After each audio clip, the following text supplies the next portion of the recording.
Thank you, IPU. Hi, good morning, everyone. Namaste. I'm Sonia. I am a president at Let's Help India. It's a parent-led organization. We are all caregivers to children with autism, and April being the Autism Awareness Month, I'm glad that I'm here to discuss some personal experiences and also experiences that we come across as we connect with parents, across India and even outside India who are Indians. So, first and foremost challenge that, I've seen, personally experienced, because I'm raising a girl on autism spectrum who is 11 years old now, that the diagnosis doesn't come timely. So, even when she was 2, and, my mother-in-law used to say that she's not talking. So do you see a problem? And I was like, she'll talk. It's okay. It's going to come. But, we visited one pediatrician, then another. No one hinted that, autism is at play.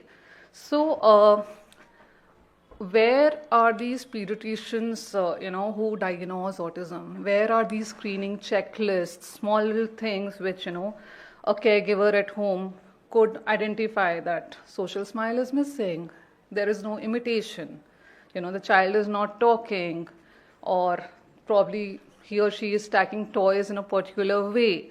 So these are the basic screening tools in the list which should be there in, with every pediatrician, and this is what we are talking in Delhi. And leave aside, the doctors and the pediatricians that are there in tier 2 and tier 3 cities. That is one biggest gap that we saw. Another is that, when we connect with parents, there are people who do not come from very affluent backgrounds, and then they are misled by the system. We met a person, a peon, who was just going to go and sell his land so that, his child with autism could get treated.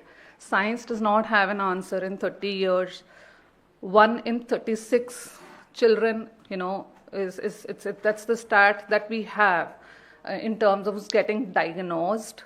So at this rate, I'm not sure, where are we headed? That is one. And we as parents sincerely believe that these screening tools should be in place to start with, to help parents know that, there is an issue at hand which can be tackled, it can be managed if it cannot be gotten rid of.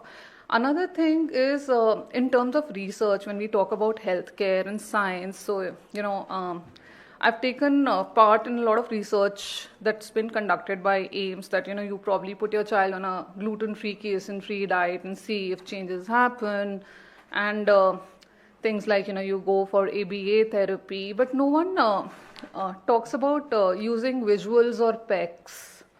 They're not there in the hospitals. They're not there in the clinics. And so as a system, I think we are failing. And then when we connect the diagnosis to, schooling, wherein you need to have a UDID card in place, which can be issued only if a medical professional signs that, this is the disability as per the RPWD Act, and, you can seek admission. So that process in itself is so delayed that AIMS is taking probably an year. Then, I went to a hospital in South Delhi, wherein that was the first hospital that was allotted to us to get the card made for UDID so that, the child can avail benefits. They said, ma'am, we do not know what autism is. We cater to physical disabilities and not disabilities which are mental in nature.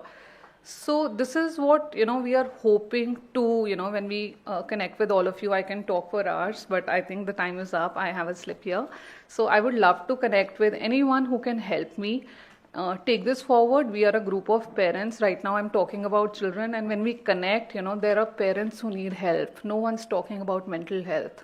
One of the parent has to give up the job to take care of the child. And, so these are the things which are there, and I would love to connect with anyone and, everyone who would, want to contribute to it. Thank you.